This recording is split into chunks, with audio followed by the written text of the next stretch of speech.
दोस्तों, करणवीर मेहरा को इतना स्ट्रॉन्ग बनाने की कोशिश हो रही है। पहले होता था मेकर्स जब किसी अपने फेवरेट को फेवर करना चाहते थे तो इनडायरेक्ट वे में करते थे, एक पॉलिटिकल तरीका वो अपनाते थे। लेकिन फराह खान की जो फीलिंग्स हैं ये तो बिल्कुल साफ साफ दिखाई दे रही हैं कि एक ही बंदे की स्पून फीडिंग हो रही है। आप इमेजिन करके देखिए कि जिस तरह से ये फेवर कर रही हैं करणवीर को, अगर विविन को उसी तरीके से फेवर करती तो ट्विटर पे ट्रेंड क्या चलने लगता, बायस बिग बॉस। लेकिन अब सब शांत हैं। अभी क्या है, सबका नज़रिया फराह खान को लेकर चेंज हो चुका है। पहले लोग फराह खान बोलते थे लेकिन अब बोलते हैं फराह खान मैम। तो एक नज़रिया ही लोगों का चेंज हो चुका है। फराह खान को लेकर अचानक इज्जत बढ़ गई है लोगों की नज़रों में फराह खान की, जब से उन्होंने विभिन्न अविनाश और ईशा को एक्सपोज करने की कोशिश की है।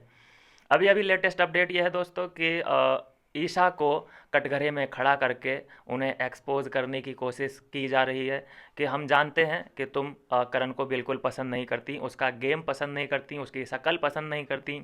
शुरू से लेके आखिर तक हम यही सुनते आ रहे हैं। लेकिन घर के अंदर कुछ और भी मुद्दे हैं, उन पे भी थोड़ी बात किया करो। 24 घंटे तुम उसी के बारे में बात करती रहती हो तो अच्छा नहीं दिखता है। चलिए, यहाँ पे तो ये सिखावण दे दी ईशा को। यही सवाल अगर आप चुम से भी पूछ लेती तो हमें कितना अच्छा लगता। हमें लगता कि हाँ न्यूट्रल हैं, लेकिन चुम से नहीं पूछा जाएगा। चुम का शुरू के दिन से नंबर 1 डे से अभी तक एक ही टारगेट है, वो है विनाश। कोई नॉमिनेशन का टास्क हो या फिर टाइम गॉड वाला टास्क हो, सबसे अव्वल नंबर पे चुम उसका रास्ता रोकने के लिए खड़ी होती है।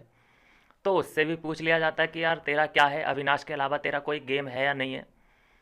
और उसी वो ही रीज़न, पुराना वाला पहले हफ्ते वाला ही रीज़न उसके पास होता है कि करण ने हमारे साथ ये किया था इसलिए हमको पसंद नहीं आया था। उसके पास और कोई रीज़न ही नहीं है। वो क्या बदतमीज़ नहीं बोलती अविनाश को? कई बार हमने सुना है कि अविनाश मेरे को बहुत बदतमीज़ लगता है, हमें पसंद नहीं है अविनाश। अविनाश की शक्ल देखते हैं तो हमें गुस्सा आता है।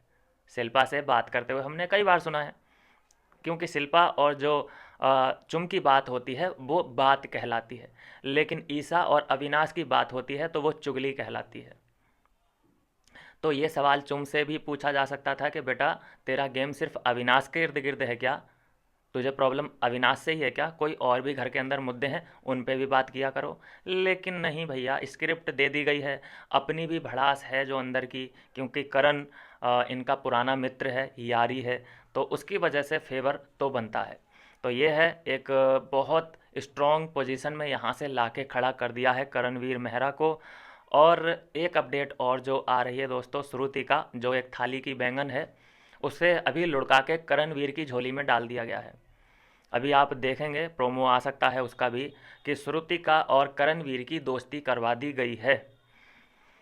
वैसे तो मैं श्रुतिका को गेम में कहीं आगे तक देखता हूँ नहीं, बस ये एक जरिया है बिग बॉस में एक फ्लेवर डालने का। बाकी उसका कोई बड़ा रोल है नहीं बिग बॉस के अंदर, सिर्फ बजने का है और इरिटेटिंग आवाज़ करने का है। अच्छा है कि वो करणवीर की दोस्त है, अच्छा है वो चुम की दोस्त है। इसकी वजह से आधी लड़ाइयाँ इन लोगों की इसी की वजह से होती हैं, क्योंकि जो इसकी आवाज़ है वो सहने योग्य नहीं है। तो ये एक और स्ट्रॉन्ग पॉइंट बनाने की, हालांकि हमें नहीं लगता लेकिन उसे लगता होगा, स्ट्रॉन्ग बनाने की उस ग्रुप को कोशिश हो रही है। उस ग्रुप में कितने मेंबर हो चुके हैं अगर मैं बात करूं तो यामिनी पूरी की पूरी उस ग्रुप में जा चुकी है, दिग्विजय हो चुका है 2, चुम 3, करण 4, शिल्पा 5, और उसके बाद ईडन रोज़ को भी उधर ही देखा जा रहा है 6। तो ये 6 लोग का मुझे ग्रुप स्ट्रॉन्ग बनता दिखाई दे रहा है। और इधर कौन है? सिर्फ 3 हैं। बाकी वो साइड कैरेक्टर हैं, वो बैंगन समझ लो उनको। वो किधर ही नहीं है, बस वो हवा में ऐसे तैर रहे हैं, किस दिशा में जाना है उन्हें कुछ नहीं पता। तो अभी उधर ग्रुपिज़्म हो रहा है तो कोई उंगली नहीं उठाएगा, लेकिन अगर इधर होने लगा ग्रुपिज़्म तो इधर एकदम ऑब्जेक्शन उठ जाएंगे। इधर के लोग कहेंगे कि देखो सर हमारे खिलाफ, देखो इनका ग्रुप कितना बड़ा हो चुका है। विक्टिम कार्ड प्ले करने की कोशिश ये लोग करेंगे। तो ये है दोस्तों अभी की अपडेट। श्रुतिका और करणवीर की दोस्ती की खबरें हैं, और ईसा से कठिन और कड़े सवाल पूछे गए हैं, और जो भी अपनी तरफ से समर्थन दे सकती हैं इस हफ्ते करणवीर मेहरा को, वो देने की कोशिश कर रही हैं। मिलता हूँ किसी नेक्स्ट वीडियो में नई अपडेट के साथ।